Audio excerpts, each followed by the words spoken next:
I'm Amy Zawi with the Jerusalem Connection Friday Red Alert Report for October 13th.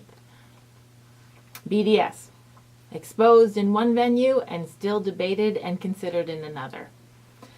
Facebook sensation Nasir Yassin, an Arab Israeli, has a Facebook post named Nas Daily, which he keeps online on the Facebook page. And recently he published a video about his experience on flying from Kuwait Airlines.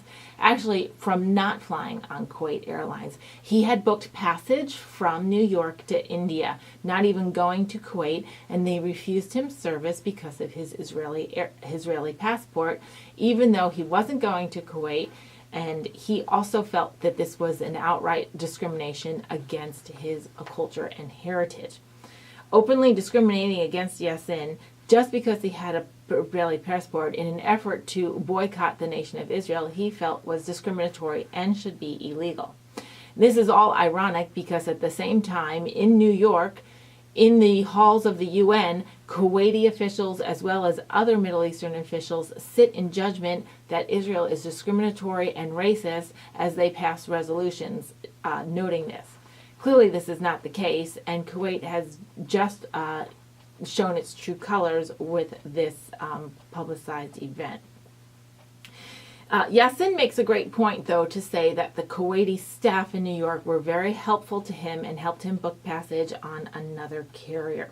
He also said to Kuwait, "Dear Kuwait, if you want to boycott Israel, be my guest. Refuse me service," he said, "but also give me your USB flash drives, your phones, your safe driving cards, your Viber, your Waze, and your antivirus. This is all Israel." And that really is the point about all of these first world and second world organizations who claim to be for the rights of the Palestinian and to claim to want to boycott Israel, but then go on and make use of its contributions to the marketplace. So while an Arab Israeli is railing against BDS activities, noting that it's purely political and it has the results should be illegal, that is, discriminating against him for carrying a particular passport, the University of Cape Town in South Africa is discussing openly considering participating in BDS sanctions, including banning all partnerships with Israeli educational institutions as a form of boycott against the nation of Israel, as they claim a, quote, daily discrimination against Palestinian people.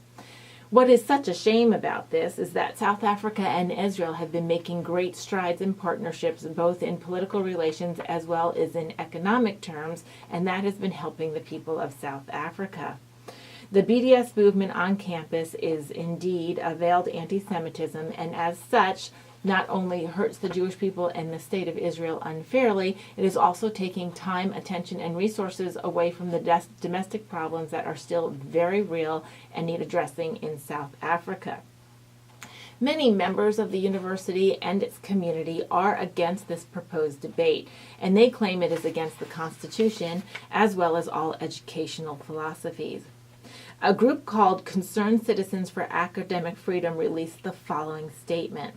Quote, "We believe that the implementation of a wholesale academic boycott against Israel violates the principles of academic freedom and freedom of speech guaranteed in Section 16 of the South African Constitution, which are fundamental to the undertaking of education and research."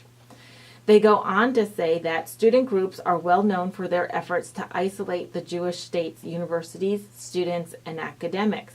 And this, all too often, student groups like the Palestinian Solidarity Forum here at UCT do not make a profound distinction between anti-Semitism, anti-Zionism, and criticism of policies of a particular Israeli government. The result of this is that it blurs the lines, and misunderstandings create a negative impact on campus for Jewish students, making them one of the most targeted minority groups on the university campus. And this is putting Jewish students in danger and not helping anyone have a better quality of life. In another interview with South African Jewish Report, UCT's Vice Chancellor, Max Price, who also happens to be Jewish himself, has said that his personal position is, quote, that there should never be an academic boycott anywhere, as this coincides with UTC up until now. Things can change depending on the debate, and we should all be concerned about academic freedom globally. And it is important that we understand that BDS movement's activities to boycott the cultural and educational exchange of ideas with Israeli institutions not only undermine any community's home base and their own citizenship, because Israel does bring technology and knowledge that raise all standards of living, it indeed is discriminatory and anti-Semitic. So let's keep this in mind as we move forward, as we use our smartphones, check our Waze for directions, or listen to music on Vibe. Shavua Tov, have a great week, and Shabbat Shalom.